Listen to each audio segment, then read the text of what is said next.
Bachelor bad boy no more. How Arie Luyendyk Jr. firmly shed his player image.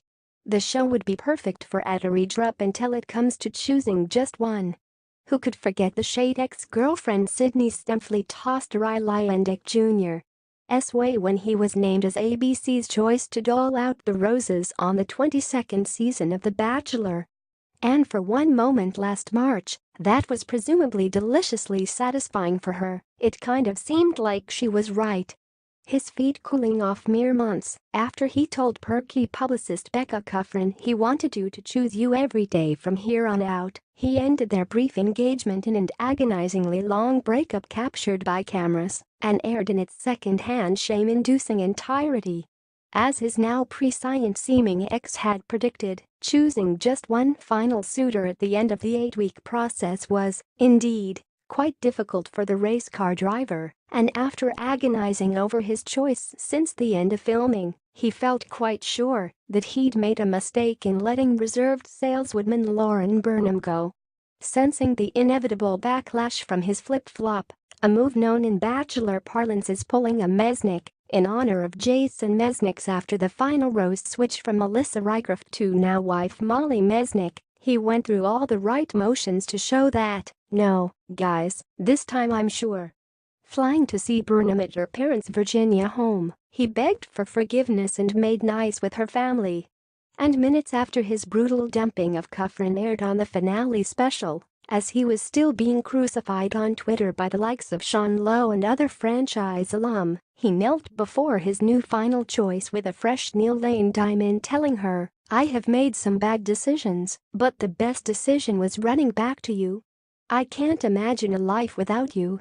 You have shown me a love that is patient, a love that is kind, and I truly believe you are my soulmate." Not that any of that was enough for the cynics who began placing bets on the duo's longevity. Sure, let's see how long this one lasts. For the record, Kelly Ripa set the over-under at 100 days. Who put their money on forever? Because this morning the Arizona-based real estate agents set to wed Jan. 12 at Maui, Hawaii's Haiku Mill, announced they will welcome a child together this June, firmly cementing their connection for life. Nothing compares, absolutely nothing compares to the moment you find out you're going to be a dad, the 37-year-old wrote on Instagram. "We cried, we laughed, and it really was such a special moment for us. We're so freaking happy." Take that, haters. For the record, this is the dramatic ending they had always envisioned. Yes, he'd screwed up, he readily admitted to anyone that would listen, but didn't he get points for trying to right his wrong? His biggest crime was making a decision at all, when it can feel next to impossible to commit to a lifetime after just a handful of outings that in no way represent what real life would be like.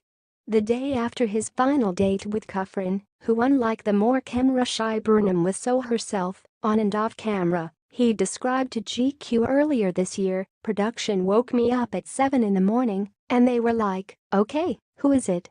He was conflicted, but the Bachelor production schedule waits for no indecisive man, and so when it came time to slide that 3-carat sparkler on one woman's hand, he chose Kufrin.